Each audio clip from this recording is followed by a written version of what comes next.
Hello friends, now we are going to see about fishes and its classification, how the fishes are being classified. Coming to the first, the classification. It comes under the kingdom Animalia, means those are animals.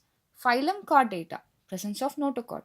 Subphylum Vertebrata, means later the notochord has been developed into vertebral column, nothing but the backbone is present. So it is being this subphylum is being divided into two supraclasses. First supraclass is Agnatha, means jawless bones. Second supraclass is Gnathostomata, means jawed fishes. Again, each supraclass has two more classes. So first, Agnatha classes are, first class is Myxini, means hagfish. Next class is Cephalospidomorphi, so lamprey. And in the class Gnathostomata, we have the two classes of fishes. One is Chondrichthyes, cartilaginous fishes. Another class is Osteichthyes, bony fishes. And later we are going to see in detail about this classification. First, the phylum Chordata. General features of the chordates are having hollow nerve cord. In vertebrates, it is being differentiated into brain as well as the spinal cord. So coming to the notochord, flexible rod present at one stage in all the chordates. In vertebrates, it is being differentiated into vertebral column that forms around the nerve cord. Next, we have the pharyngeal slits, pouches that connect the pharynx with outside between the mouth as well as the esophagus. Generally, for the humans, we don't have a pharyngeal slits, means there is no connection to the outside environment with the pharynx. Only it is a connection between the mouth and esophagus, which is a closed tube. But for fishes, we have a gills. Gills in the sharks, fishes, present in terrestrial animal embryos but disappear later except it is been replaced by the Eustachian tube connecting the trough to middle ear. Right. Coming to post-anal tail, it extends beyond the anus, present at least in embryo, regresses into tailbone in humans. Next, segmentation, reflected in the arrangement of muscles in vertebral column. Next, first supraclass Agnata means jawless bones. They don't have any jaws. Coming to the class Cephalospidomorphi. Example is lamprey. So it acts as a parasite. It attaches to the other fishes and sucks their blood. It lives in ocean. Next class Myxini, nothing but hagfish. It acts like a scavenger. Lives in the ocean, known for its slimy secretions. Both have cartilaginous skeleton and sucker-like mouth. So this is the lamprey. Next supraclass is Gnathostomata, jawed fishes. So coming to the evolution of the fishes, first the fishes are being lacked of the jaws. Next, jaws are the nothing but the modification of anterior gill supports. In this picture, we can able to see clearly that early it was jawless fish, Agnata. The supporting structures of the gill slits are being present. So these are the gills. So the yellowish part is the gill slit supports. Next, early jawed fishes, placoderm. So in this fish, the gill supports are being modified into jaw. And later, given the modern jawed fishes, for example, shark. So we have a jaw. So these gill supports are being replaced in a form of completely formed jaw. Next, class Chondrichthyes. So we have the sharks and ray fishes. Have skeleton made up of cartilage. It is not of bones. Have bone jaw. So most are salt water and very few are fresh water. Have no operculum, nothing but gill cover. If you see the shark also, we can see the gill slits very clearly on the body itself. It is not been covered by any wrap. Some must keep moving to breathe and others can pump water over their gill slits. Spiracle, which is a modified slit behind the eye, assists the shark with taking in the water during the respiration and plays a major role in bottom dwelling sharks. Next, have different kinds of scales that feels and look more like a sandpaper.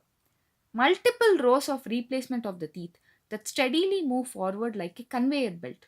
So sharks can lose up to 30,000 or more teeth in their lifetime. So more sharks are cold-blooded, means their body temperature is being dependent on the outer temperature.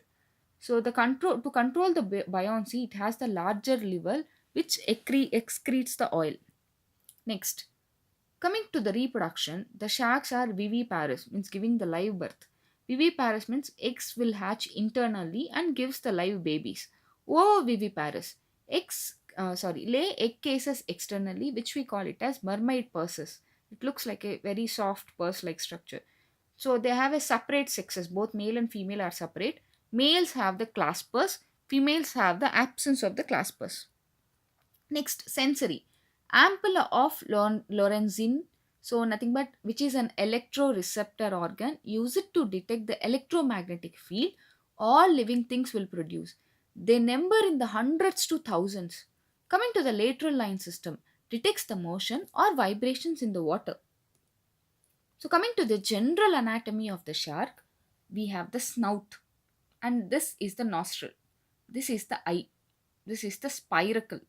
We have the dorsal fin spine, first dorsal fin, second dorsal fin, right? If it is present below, we call it as, if it is present near the chest, we call it as pectoral fin. If it is at the bottom, we call it as pelvic fin. So this is the precaudal pit. We have the caudal fin, caudal keel. We have the anal fin because it is present near the anus. So we have the claspers. This is for male. And we have the gill openings, labial furrows, mouth. So whole shark is being divided into head, trunk and tail part. Coming to the general anatomy of the ray fish. So we have the snout, eye, spiracle, pectoral fins. These two are pectoral fins. We have the pelvic fin. So we have the first dorsal fin, second dorsal fin. So this is the shark.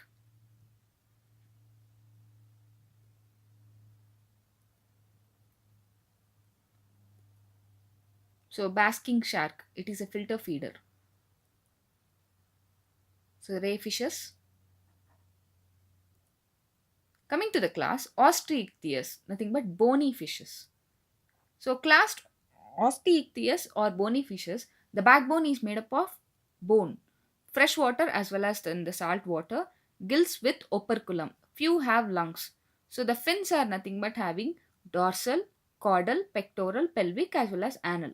The swim bladder is present, nothing but a gas-filled sac that helps the fish to maintain the buoyancy. Sharks do not have the swim bladder. It is being replaced by the enlarged liver.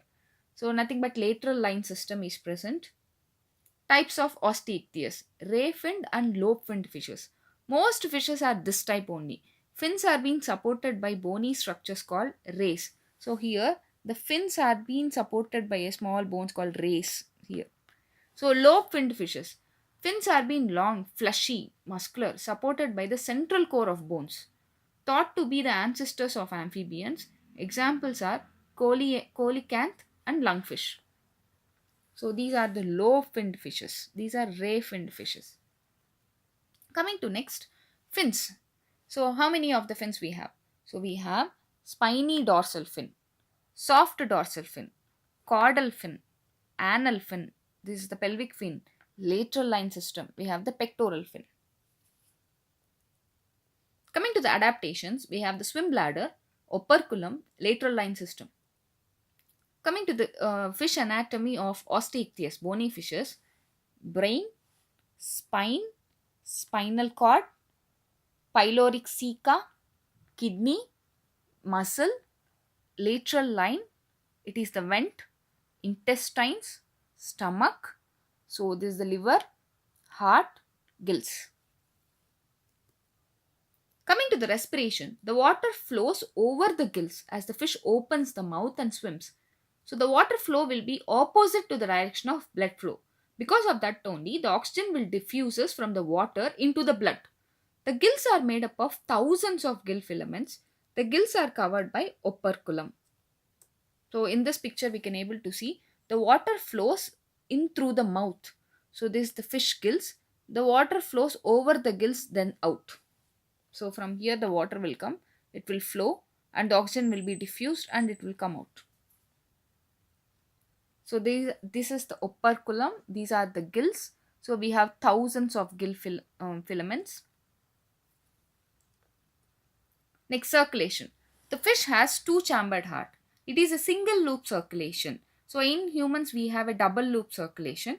The blood flows into the gills, pick up the oxygen and goes to the body and returns to the heart.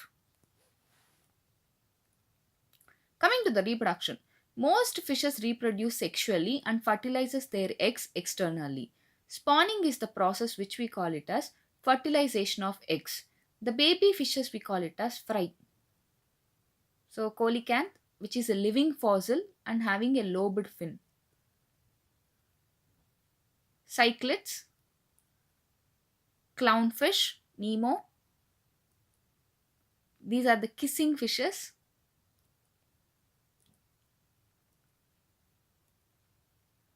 This is the bubble eye fish. The puffer fish uses the air to expand its body to lick intimately to predators.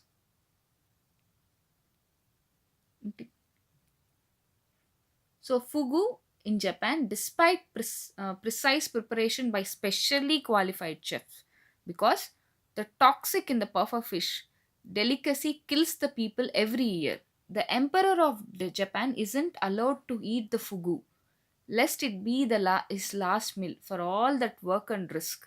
So it still tastes like fish, but many people respect the chef. So thank you very much. Please do like, share, comment and subscribe to my channel.